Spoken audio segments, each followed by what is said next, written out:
And I have 3 girls. The Lord gave us 3 girls, and the Lord gave them Jacob. So it's a wonderful thing. Welcome, everybody.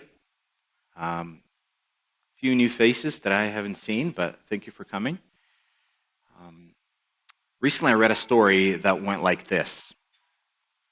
It's a story about a person. It kind of shocked me because it describes his life in few sentences. He began his life with all the classic handicaps and disadvantages. His mother was a powerful, built, dominating woman who found it difficult to love anyone. She had been married 3 times, and her second husband divorced her because she physically abused him. The father of this child that is described was her 3rd husband, and he died of a heart attack a couple months before he was born. As a consequence, the mother spent most of her time working, long hours, late. And she gave no affection, no love, no discipline, no training to this child. She even told him not to call her at work. Other children belittled him and did not want him to do anything with him. He was rejected by everyone as he was grown up. When he was 13 years old, a counselor in school looked at him and said, "This child doesn't know what love means."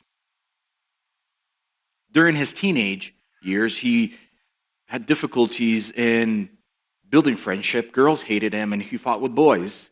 And despite his high IQ, he failed academically and finally jumped out of school in the 3rd year of high school. He thought, well, I'm going to go to Marine Corps. They're going to make me as a man. They're going to train me. Well, the problem is, his problems followed him. Marines laughed at him. They ridiculed him. He fought back, resisted authority, and was court-martialed and was thrown out of Marines for his behavior. He was in his early 20s, no friends, no family, no education, no skill, no talent, no work. A disaster. He thought, well, maybe if I move to a different country, I could get a fresh start. And that's what he did. Yet, when he moved to a different country, his problems followed him, and people in that different country rejected him. He found a girl just like him, married her, brought him back to America. It almost seemed like he had a fresh start. He had 2 children, but he never enjoyed the status of the father and was never respected to be as a father. And the marriage began to crumble. His wife demanded more and more things, yet he was unable to provide. Instead of supporting her husband because of his difficulties in life, she became his most vicious opponent. She was able to fight him. She learned to bully him. On one occasion, she locked him in the bathroom as a punishment. And finally, she just kicked him out. This man tried to live on his own, but was terribly lonely. So he's like, I'm gonna go back home. I'm gonna ask for forgiveness. I'm gonna beg her to take me back. And that's what he did. He surrendered all pride. He brought all the money he had, $78, and gave her as a gift. But she did not respect that.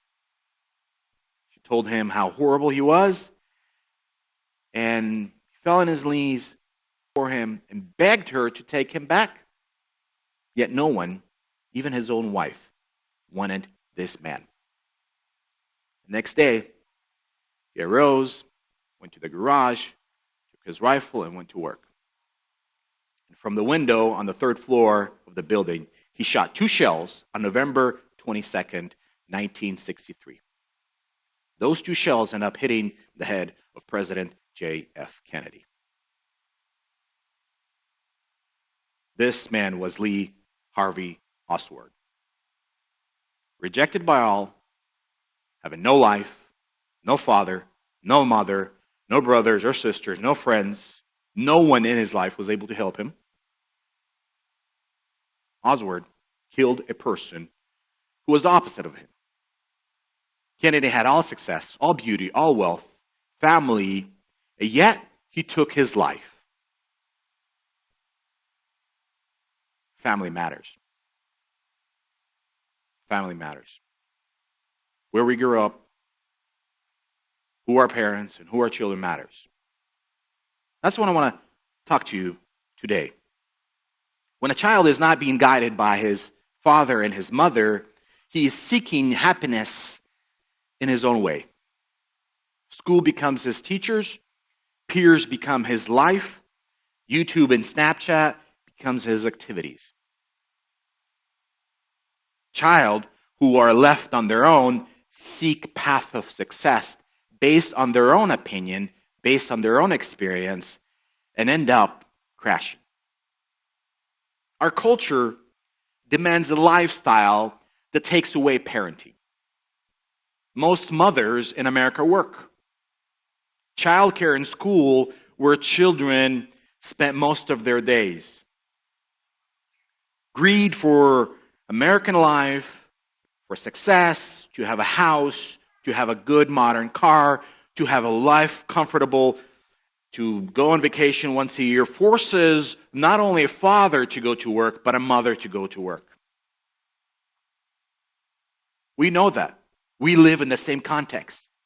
We are talking to the same people. We are told the same things. Why won't your wife go to work? It is to say, if a mother stays home with her children, that is something unusual, abnormal. Think about it. If you're a parent right now, how many times or how many hours a day you spent with your child? All right. How many hours a week do you spend with your child? The answer is, I just don't have time. That is why families faces a crisis today. We're heading to a crisis, if not already in crisis. Our future generation is foreign to us. Parents asking why children stay and be in church. Why won't they follow the same faith? The question is, how can we avert that? How can we do something different? And the only way to go back is to go back to the biblical principles. This Sunday, today, and next Sunday, I want to talk about that. Today we'll talk about children and what God tells to the children. And next Sunday, we're going to talk about parents. Let's read our passage. Colossians 3:20. Children, be obedient to your parents in all things, for this is well-pleasing to the Lord. From the beginning of this year, we've been preaching through Colossians, verse by verse. This is a small book, only have 4 chapters. It addresses a new church. There were no problems in that church. Epaphras came and reported that to Paul, and Paul was in prison, and said, hey, there's a group of believers who received Christ, and there's a church that formed. So Paul writes them this letter. He addresses Christian life. He addresses Christ, the main objects of our worship, and the lifestyle that Christians have. The first 2 chapters are focused on the person of Christ. The last 2 chapters focus on the life of a Christian. And chapter 3, he begins to describe a relationship in the church. And in verse 18, he begins to describe a relationship in the family. Verse 18, he addresses the wives. Verse 19, he addresses the husbands. Verse 21, he addresses the fathers, which is going to be next Sunday. And verse 20, he addresses children. This letter, when they received, they read publicly. And when they read publicly, children that were there heard that letter. Children were part of the church, part of the congregation. They were able to hear the instructions that they were reading. Churches welcomed children those days. And this is an important principle. Children needs to hear the Word of God. That is why maybe next year we're going to spend most of next year talking about our Sunday school ministry. We're going to be praying for that, meeting with teachers, instructors, and we're going to dedicate in order for next year to look at how we as a church serve our children. Church is a place of worship, and sometimes children are viewed as an obstacle. Those who interfere with worship. There is Sunday school. It seems like it's like a babysitter, daycare.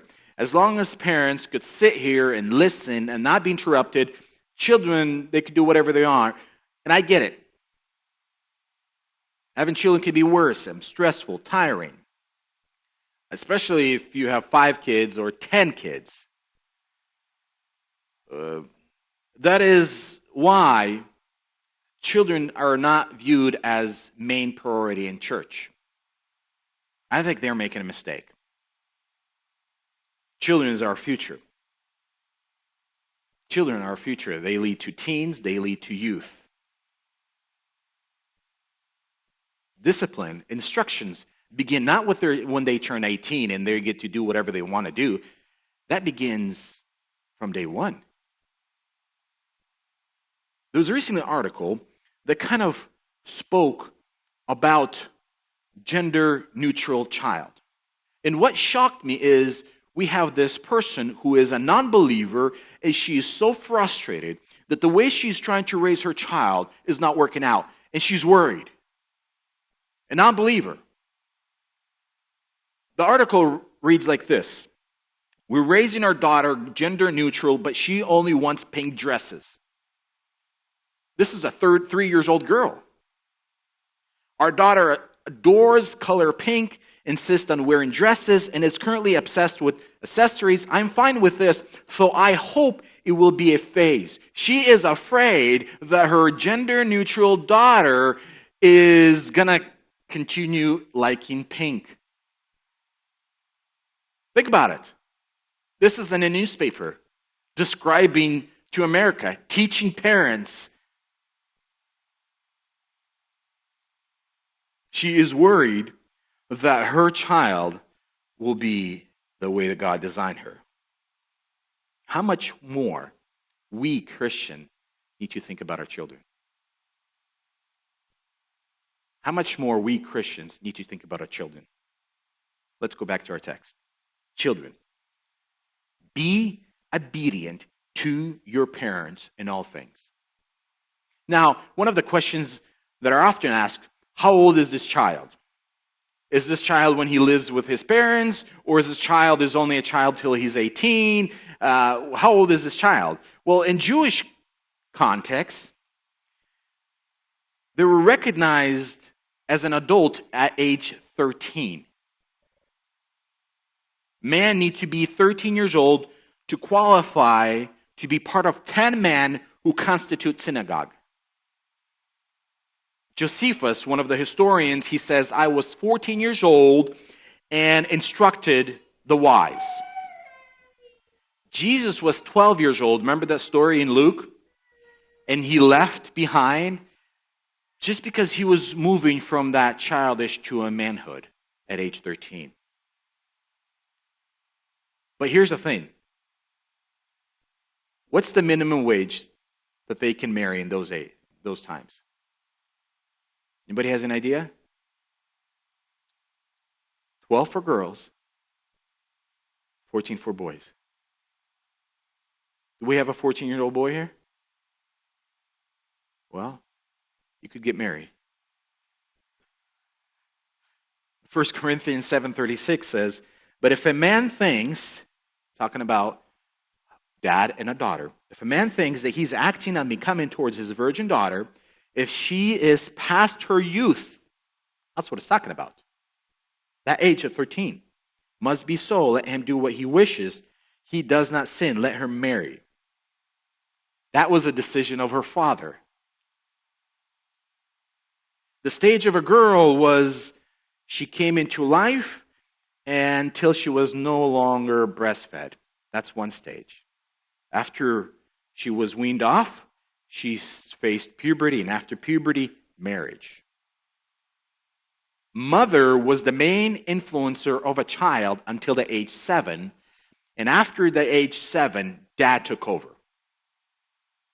And that is why here in the text it says, children, obey your parents, because parents are mom and a dad, not just father. Because the child could be before age 7, and the child could be after age 7. It doesn't give a specific age. But here's another thing. In verse 21, it says, fathers, which gives us a hint that the child still lives in the home, discipline, right? Father, discipline your children. Parallel passage in Ephesians 4:6-4, it says, bring them up in the discipline instructions of the Lord. That's to say that the child is still at home. Thus, these are the children that need instructions in how to live life. And following up questions that we can ask is, what does it mean to obey your parents? Now, we understood that the child is a child until he lives under the father's roof. When he leaves the father's roof and mother's roof, he is not under their roof anymore. Maybe just he hit to be an adult and he rents his own apartments. Maybe he marries or whatever takes place. But a child here, we understand a 14-year-old can't marry these days. No way. I don't know if it's legal. But a child is when he lives under the parent's house. But the question then, what does it mean to obey? And the second question, why? Why obey? Why is it important? These are the good questions to ask if you're a child, and here are a good question to ask if you're a parent. The word obey comes from two words in mind. Interesting. It means hear and understand. The word obey is not even talking about doing. It's not talking about action, following through. The word obey comes from the word hear. That is to say, a child hears what parents are saying.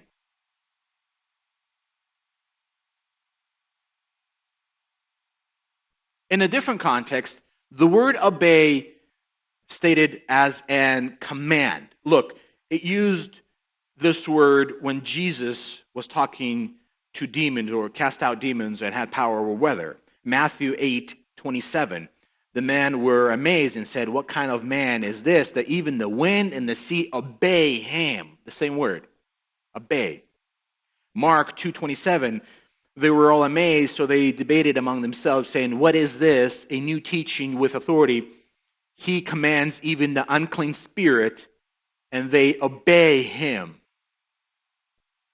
We could say the word obey means there's no choice. There's no choice. It's a command. There is no debate. In Romans, this word is used as when a man is enslaved to sin. Romans 6:12, therefore do not let sin reign in your mortal body so that you obey its lust. Sin influences. Sin is a master, and person does what the sin wants, obeys its lust. Romans 6:16, do not know that when you present yourself to someone as a slave for obedience, you're a slave of the one who you obey. Again, this word. And again, even if it's used in a context of being slave to sin, it's still saying that the person does whatever the master says. In our context, whatever the sin says. And we often hear a phrase like this, are you even listening to me? Do you hear what I said? Do you ever listen to me? And the context is, you're not understanding what I'm trying to say. Even right now, there are people who are sitting here, they're listening, but they're somewhere else. They're thinking about their mom's cooking, They're thinking about getting out somewhere or whatever, work tomorrow. And that idea here is you might be hearing things, but you're not listening with concentration. It's called active listening. So here, when it says children obey your parents, here the whole idea is a child hears parent. He understands a parent. He can communicate and say, okay, I relate to that. I get it. I can't put soap in this area, and I can't put milk in this place. I understand the instructions. It's not like parents are saying one thing and child does something other. And to say, Bible doesn't even say parents need to kind of accumulate your feelings. Often child would say, you don't care what I say, you don't care what I do, and in trying to say, look, I have feelings. Bible doesn't even say that. Why? Why would you think Bible addresses to a child and says, do what parent says? Why would that be important?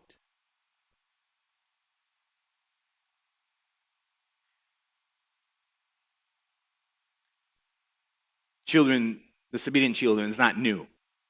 It's not something that I'm telling you guys are like, children don't obey? What? No, everybody gets it. And that's part of being in the last days. In 2 Timothy 3, 1-2, he describes the last days, and he describes how children will behave.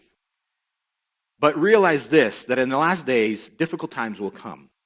For men will be lovers of self, lovers of money, boastful, arrogant, revilers, disobedient to parents.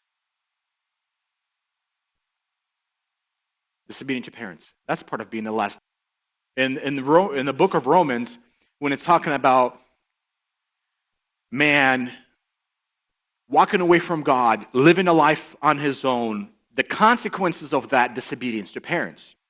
Look, Romans 1:28. And just as they did not see fit to acknowledge God any longer, God gave them over to depraved mind, to do the things which are not proper. What are they?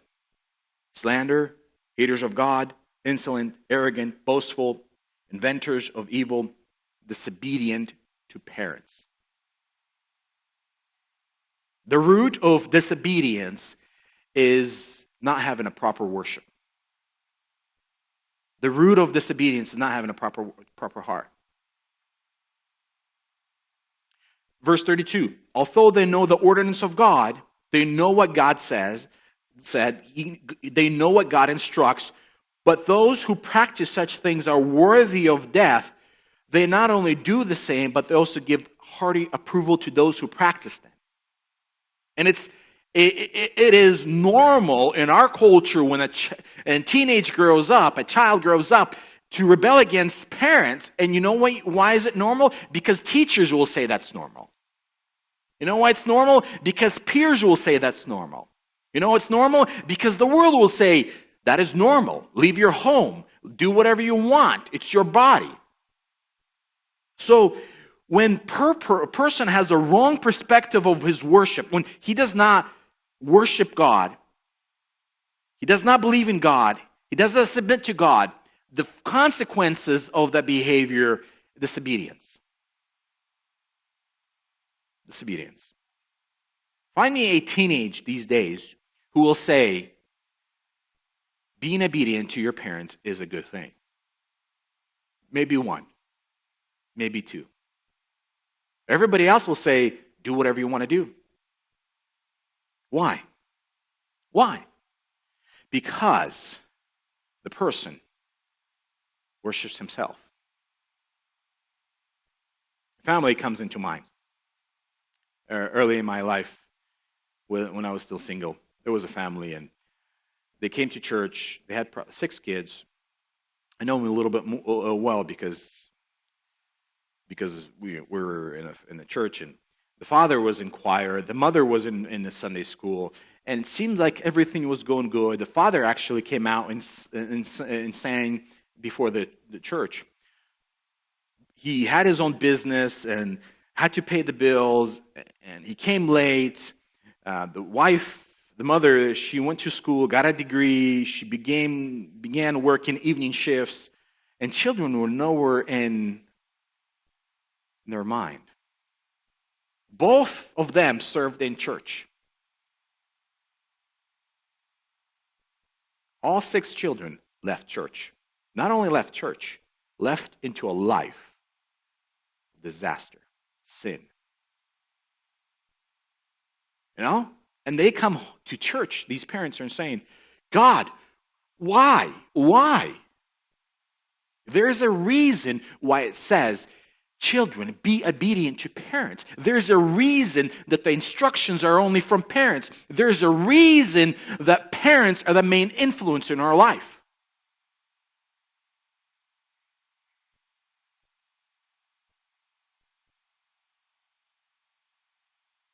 Here's another article writing about sexual revolution. You know where they're focusing right now, sexual revolution? Children. They're focusing on children. That sex ed education, that's part of revolution. They want to normalize sexuality in children. How will they achieve that? Pass certain laws in school. What are they going to do? We're just going to inform them. First, they inform them, and then they encourage them. They're hoping, and if you're a parent, listen to me, they're hoping to achieve a sexual habit in a child very early in life.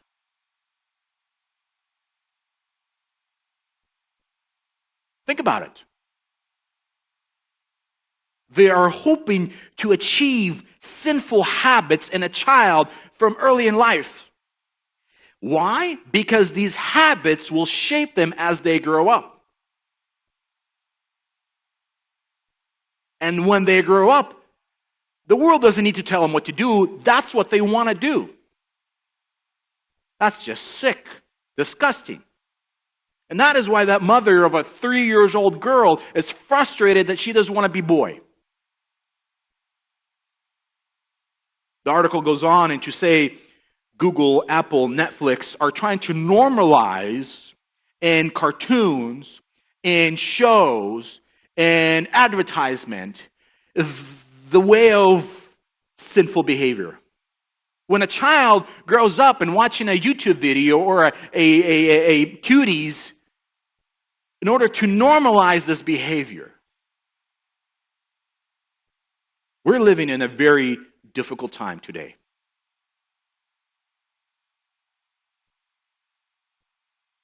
That is why Netflix released the video Cuties. 11 years old, trying to portray herself as this survival. The article continues to say this: kids can learn about consent by practicing sexual intimacy in grade school, as they have done in Germany. As school adopts early sexual education, sexual intimacy will be taught early, and exploration of the body will go from discouraging to optional to encouraging. That's their goal. Normalize and then encourage. We are living in a sick, perverse world. And some parents need to wake up because they have no idea what's going on with their child.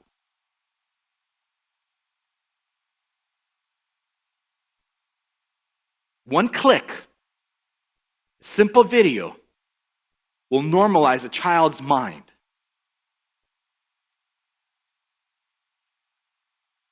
That is why those parents who don't teach their children the way of life will have school teach them the way of life, will have friends teach them the way of life, will have Netflix, Snapchat, or any other video will teach them the way of life. And the primary source of instructions need to be parents. If you're a child, think about it. You're going to have children. You're saying, well, I could do whatever I want. You can't tell me what to do with my body. But think about it. You're a grown-up person right now. You are a grown-up person right now. But then you will marry and then you'll have your children. Would you want your child to do the same thing? God gives parents, and parents are those people that will guard a child and protect a child until a child can make decisions, comfortable and right decisions on its own. And what the family does this day, we just kick children out. Go. I'm busy pursuing my dreams. That is why the book of Proverbs dedicate all 31 chapters to instruct who? A child. The book of Proverbs was written to instruct a child. I mean, it's wisdom, and we are blessed by that. Just so you know, there's 31 chapters, and there's about 30 days a month. And you could read every chapter a day. Whatever the day is today, just open that chapter and start reading with your child. Have a devotion. Evening. Read one chapter over and over and over and over. And have that wisdom, have that instructions in their life be the guiding principle. But look, Proverbs 1:8-9. Hear my son. He is addressing this to who? A child. Hear my son, your father's instructions, and do not forsake your mother's teaching. Indeed, they are graceful wreath to your head and ornaments to your neck. My son in the book of Proverbs is mentioned 25 times. The word son is mentioned 59 times. That is why parents are the main person who influences their child. Proverbs 2:1. My son, if you will receive my words and treasure my commandments within you, make your ear attentive to wisdom, incline your heart to understanding. For if you cry for discernment, lift up your voice for understanding. If you seek her as silver and search for her as for a hidden treasure, then you will discern the fear of the Lord and discover the knowledge of God. Proverbs 3:1. My son, do not forget my teaching, but let your heart keep my commandments. For length of the days and year of the life, and peace they will add to you. Proverbs 4:1. Hear, O son, the instructions of the father, and give attention to you may gain understanding. Proverbs 4:20. My son, give attention to my words, incline your ears to my saying. Proverbs 5:1. My son, give attention to my wisdom, incline your ears to my understanding. Proverbs 5:7. Now then, my son, listen to me and do not depart from the words of my mouth. You get it? Instructions come from the father. Instruction comes from parents. There is a strong plea to a child and says, listen, child, you are grown up. You are making decisions, but let me tell you the words of the Lord. Let me tell you the wisdom of life. If you take this path, you will destroy your life. If you take this path, you will love your life. You will grow in your life, and you will worship God. And the simple thing is, will this child listen? Will this child listen? This is not a new principle. Why parents can teach children the ways of life? Because they themselves made mistakes. I made mistakes. And I say, hey, listen, I made mistakes. You know, I wouldn't do this. Look where you're going to end up. And the child says, no, I'm going to live my own life. And guess what? The same mistakes. This is not a new principle. God commands a child to listen to their parents. Deuteronomy 5:16. Honor your father and your mother as the Lord your God has commanded you, that your days may be prolonged and it may go well with you on the land which the Lord gives you. It will be well with you. Nobody desires something bad for you. Nobody desires destruction. Nobody desires evil things in your life. No father and the mother will desire only success in you. Ephesians 6:2-3, honor your father and mother, which is the first commandment with promise, so that it may be well with you. It may be well with you. Listen, a child, if you live with your parents, it is God's instructions to you. It is God's command to you. If you listen to your parents, there will be blessing in your life. If you listen to your parents, there will be blessing for your life. And don't live your life in such a way and then blame God. Don't do it. Don't turn around and pick your own path and say, you have no idea what I want. You have no idea what I want. And then 5 years, 10 years later, you weep over your life, say, God hates me. Recently, there was a lady, showed up at our house. A couple of husbands, and the person she's living, not a husband.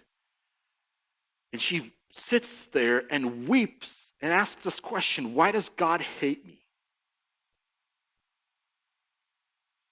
And then I ask her of her life. And it's her disobedient life, her way versus God's way. And then she asks, why does God hate me?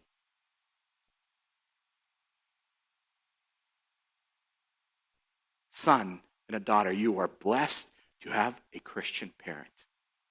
Because only a Christian parent can instruct you the ways of the Lord.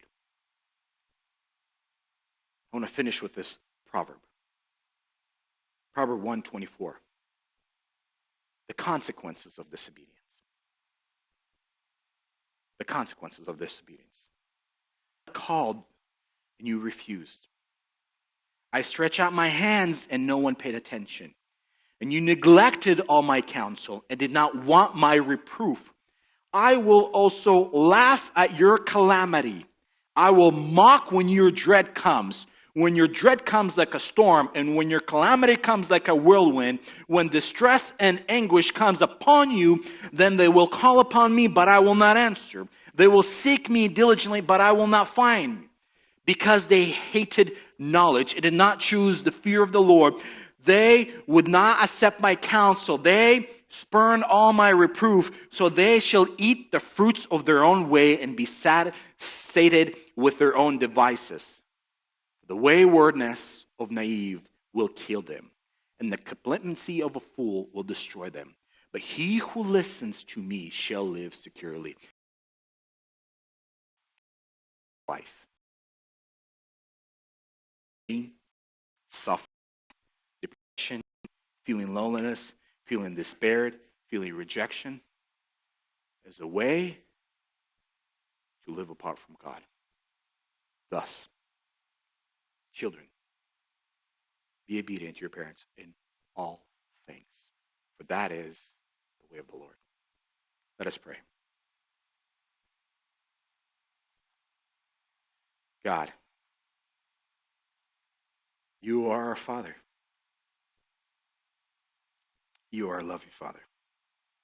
You sent your Son on the cross. The reason why you did that, because you loved us. Apart from you, we were damned. We were going to hell. There were no way we could please you, no way we could live a life of righteousness to satisfy you. That's why, loving us, you punished your only Son. And you did that to adopt us. You did that to welcome us. And that is mercy. That is grace. And we are forever grateful. Even though we are talking about physical children and physical parents, we can't ignore the true Father, who is a Father of all, and who instructs us through the Word. You know the people here. You know the hearts. You know those who are in rebellion.